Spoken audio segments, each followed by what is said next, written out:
So we've come up to this place right above the city of Sheffield called Parkwood Springs. Beautiful area, I've never been up here before. I'm going to explore it further down. I'm told that part of this used to be a rubbish dump, now capped off, and I don't know if that's further over. There's various other bits.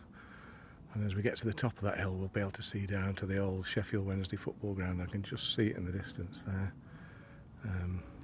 And part of this area up here was used in the famous film The Full Monty as well, from the 1980s, 1990 sort of era. So if you've ever seen it, have a look, it's fantastic. So yeah, I'll do a few more little videos while I'm up here. Yeah, we're right above Sheffield. See you in a bit.